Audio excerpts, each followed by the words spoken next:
I badly need a 5-star book. Like this month, I badly need it.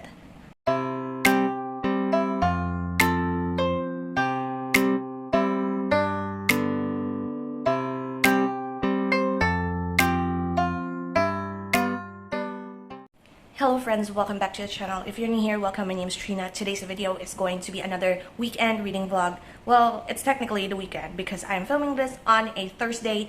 It is Holy Week this week and I don't have work and I'm going out this weekend, Saturday. It's going to be a fun reading vlog as well as life happenings, maybe going out and vlogging. And yeah, I badly need a 5-star book this month because it has been rough. I do have couple of 4-star books for the month of April already, and I just need one more book to get to the 10 book goal per month that I'm now doing, like reading 10 books per month. But it is only the 17th of April as I'm filming this, and I still want to read. However, when I was looking through like my TBR and want to read list on Goodreads and Fable, I don't really find anything that I would like to read immediately. Maybe except the last book in the Avatar series, which I'm listening to the audiobook as of the moment. However, I do want to read something like either physical or ebook. Most of the ones here in front of you, the list in front of you, are ebooks, but I do have a physical book.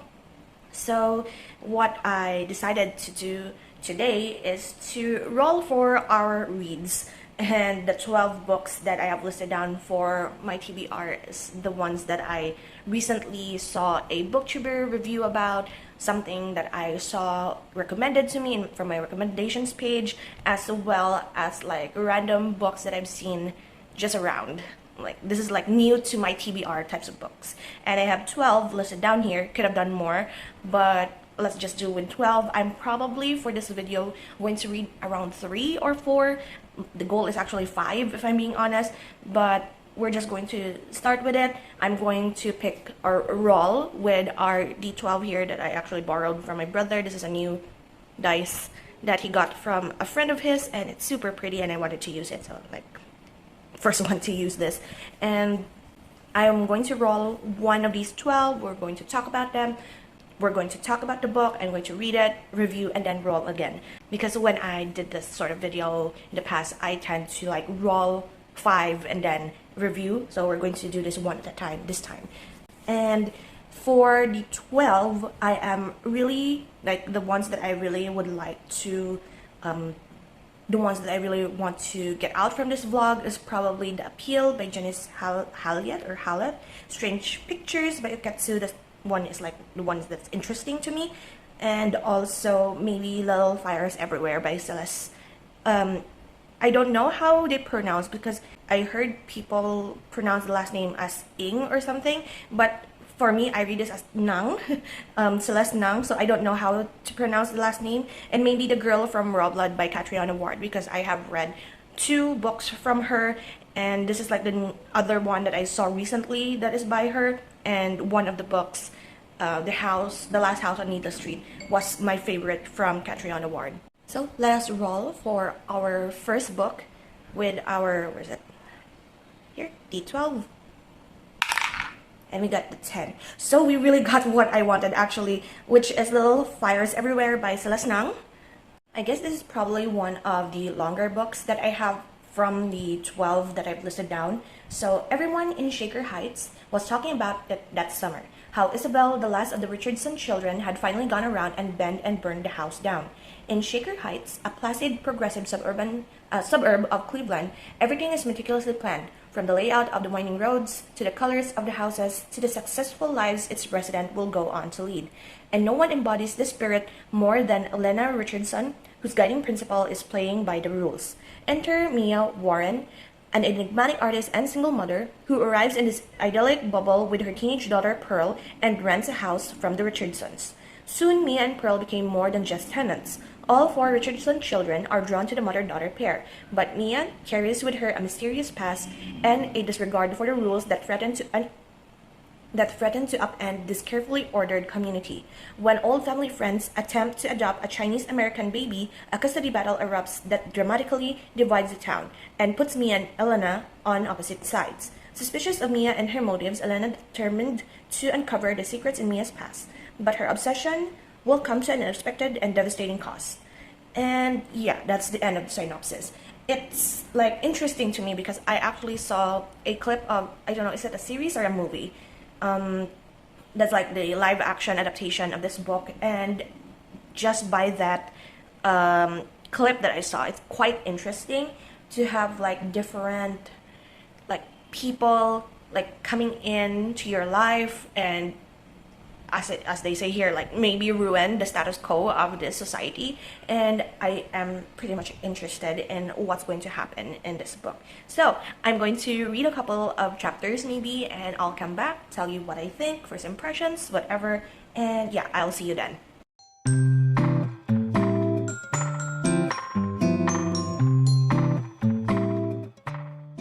And so I have finished reading Little Fires Everywhere last night, and it was great. It was actually quite my mind, you could say. It's like I really like Celeste Nang's writing style, and I really would like to read more from her because this was great. Like, it's not difficult to understand the situation that's going on, but also leaves a little bit of intrigue and mystery in the end. And it started off with this picture perfect sort of family. This Mrs. Richardson married to this lawyer, and she's also like a journalist and is very wealthy, as you can tell, in this community wherein she wants everything to be picture perfect, as I said. And here comes her new tenants. They have another house wherein they rent off, and she's looking for the picture perfect tenants as well that fits somehow their community standards, I guess. That is what she wanted.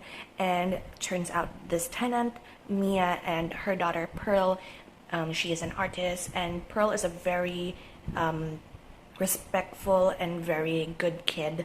And it just so happens that while they were staying in here, the Mrs. Richardson is looking into the background, the history of Mia and Pearl, while there's also this case ongoing with a Chinese baby that is being adopted by the friends of Mrs. Richardson. And the case is whether or not, like, whether the state would let the kid be adopted because she is technically left in a fire station. So she's up for adoption, but the actual like real mother wants her back, and so that's the case that's going on here. So it's a very like mother-daughter relationship, and also whether or not we should judge other parents for how they parent their children, something like that. It's like a conversation about that, but also like you will not feel that pain of others. Like, you have to be more understanding of others' pain and what they are going through, like empathy and such. Because you don't know their pains as much until you are in their shoes yourself. And it's beautiful writing. I really love that Mia is like a mixed media photographer. Like, she uses a bunch of different materials, assembling furniture in order to make her like pieces, and it's very mixed media. And I really think I want to watch that. I don't know if it's a movie or a series, but I really want to watch it and see for myself like the actual, if they really show like her artworks and her photographs, because I imagine it in my head to be really beautiful and really meaningful. So yeah, 4 stars for Little Fires Everywhere. We are starting strong with this reading vlog. However, I still want to get a 5-star hopefully in this reading vlog. I'm still itching for a 5-star. So we're going to roll for our next read, and let me look for my page. Here we are. Today is Friday, and so I actually think that there are some things here that I probably should not be reading on a Good Friday, but we'll see how it is. I'm really wanting to read, as of the moment, maybe Strange Pictures or Remarkably Bright Creatures, either of the two. Despite like Little Fires Everywhere is not technically a very long book, however, it was long enough that I needed an audiobook to help me finish it within the day, and it was fine. But I would really like maybe a shorter book on the next read. So here we are. Number 8, technically shorter, and I think I'm able to like read this. My Lovely Wife by Samantha Downing. So this is a debut thriller, so that's interesting. Our love story is simple. I met a gorgeous woman, we fell in love, we had kids, we moved to the suburbs. We told each other our biggest dreams and our darkest secrets, and then we got bored. We look like a normal couple. We're your neighbors, the parents of your kids' friends, the acquaintances you keep meaning to get dinner with. We all have our secrets to keep us. We all have our secrets to keeping a marriage alive. Ours just happened to be getting away with murder. So, it does put here like it's sort of like a Mr. and Mrs. Smith situation. 15 years of marriage, and it's interesting. I saw this, I believe, in one of the TBR videos from a booktuber that I'm watching. Can't really recall which one, but I saw the cover. Sounds interesting, and we'll see. I really enjoyed when I was in college, like How to Get Away with Murder series. The first season, I believe, I did not continue until the very end of it, but whenever it's like getting away with murder and having like a partner in crime situation, I'm really interested in reading that. So I'm going to come back once I have any updates, or maybe if I ended up finishing this, and I'll tell you my thoughts on this book.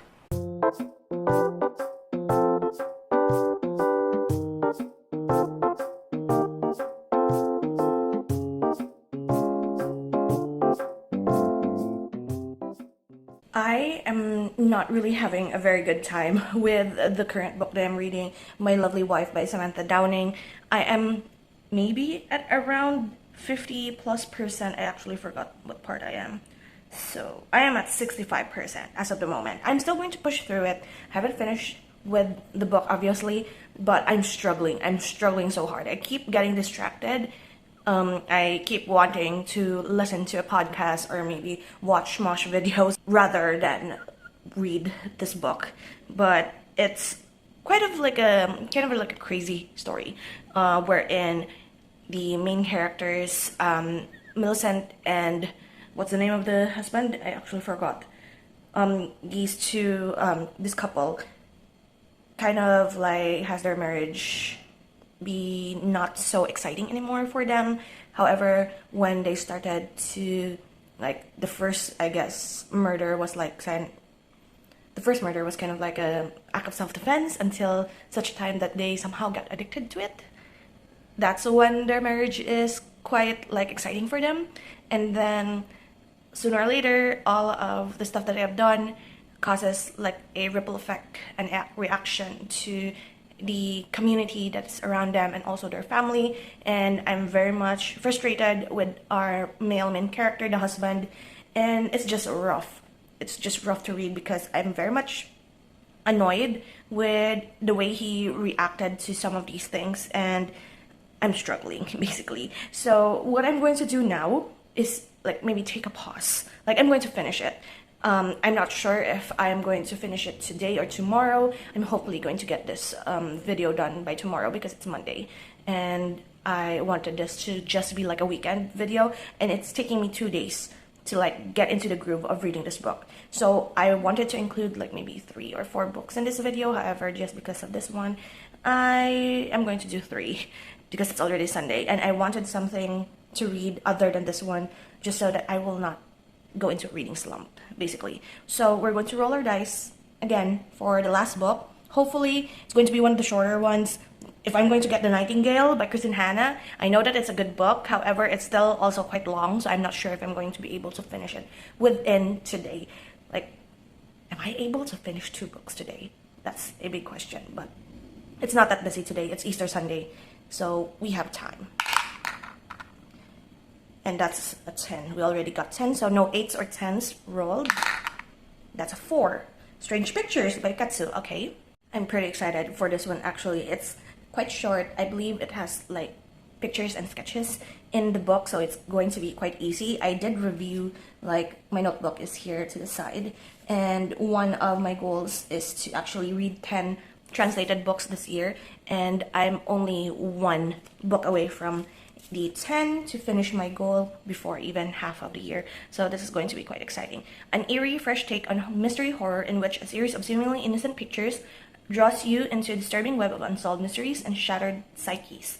an exploration of the macabre where the seemingly mundane takes on a terrifying significance. A pregnant woman's sketches on a seemingly innocuous blog conceal a chilling warning. A child's picture of his home contains a dark secret message. A sketch made by a murder victim in his final moments leads an amateur sleuth down a rabbit hole that will reveal a horrifying reality.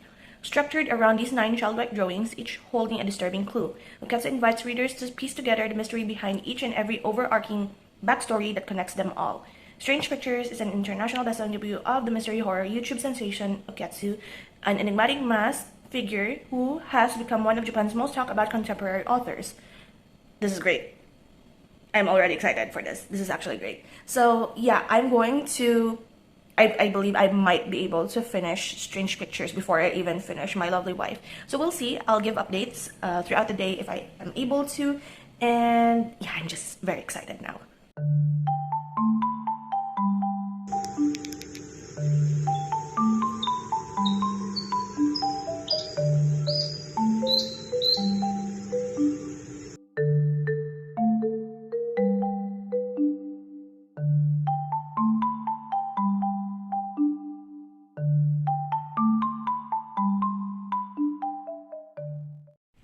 Forgive me if my desk is sort of kind of chaotic. As of the moment, I don't have space to film, so we're filming here in my room. So, I technically take back what I said about My Lovely Wife by Samantha Downing. I actually did finish both books yesterday evening, and it was great. I had a great time. Now, as you can see here, I have rated My Lovely Wife a 3.5 stars despite thinking that it was kind of a bit boring, kind of a bit draggy, and to be perfectly honest, if only like the amount of tension and the amount of suspense that was in the later like 65 to 70% of the book, if it like went there a little bit faster, like say the events of 70% were in the 50%, I would have rated this like a 4 or 4.5. It was good. Very much a female rage, very much like planning 3 steps ahead of you sort of situation. And the ending actually redeemed like my view of this book. Like if only it went to that conclusion a little bit faster, I would have liked it even more. Because there is like this, what do you call this? Not necessarily plot twist, but a moment in the end of the book that really was like, okay, so it's like the show's not over situation, and I liked it that way. However, I do feel that the build-up was like a little bit too slow, that I could get really distracted while I was reading the first half of the book. But push through, it's quite interesting. Very much if you're really interested in like true crime podcast situation, this is quite interesting as like slow pace read. I guess we really want our murder mystery crime thriller books to be fast paced, but this one is like slow burn when it comes to that. So 3.5 stars for My Lovely Wife, and then I proceeded with Strange Pictures by Uketsu. This one chilled me, like I got literal chills. I haven't really made my entry yet because I finished this like late last night, and it was great. It is a horror, psychological horror about different drawings, like innocent looking drawings that tell a bigger story, and they all point to a specific situation. I don't know how much I could talk about this because I don't want to spoil anything. Everything, like all of the different stories lead up to one particular moment, issue, case, I guess you could say, and the people that are involved somehow play a specific role in all of the stories and the conclusion as well, and it's great. It was wonderful. I do highly recommend this. I gave this book a 5-star, which we have achieved our goal for this reading vlog, wherein I would really wanted to have a 5-star in this month in particular. But to be perfectly honest, I might even give this my 6-star, my very first 6-star of 2025, and it's exciting and I love it. I honestly, I would like to read this again, if I'm being honest. There is this tendency wherein if it's like true crime, or not necessarily true crime, but crime, thriller, mystery thriller, horror, you tend to not read it again because you already know what happens. You already know who the suspects are. You already know who the whodunit element is already gone. And for this case, it's quite interesting and it's quite intricate how all of these different people connect with this one case. And I might have missed something in there a little bit, but it's still a good read. I would probably read it again. And yeah, 6 stars. Fantastic. I really, really am happy with how this reading vlog went, even though I did take 2 days to finish this book, My Lovely Wife, and it was fine. So 3 books for this vlog. Recap. We have Little Fires Everywhere. That's all mystery, thriller, horror, I guess, and psychological thrillers. So Little Fires Everywhere by Celeste Nang, 4 stars. My Lovely Wife by Samantha Downing, 3.5 stars. And Strange Pictures by Uketsu, my first 6 star of 2025. And that is it. Thank you so much for hanging out with me this weekend. I hope you enjoyed. Do let me know down in the comments if you have read any of the 3 books, or if you have read any of the books that are in my 12 list. Let me go back to that. That are in my 12 list that you think that I would like as well to read. Do let me know, and I will see you in the next one. So until then, guys, take care and bye-bye.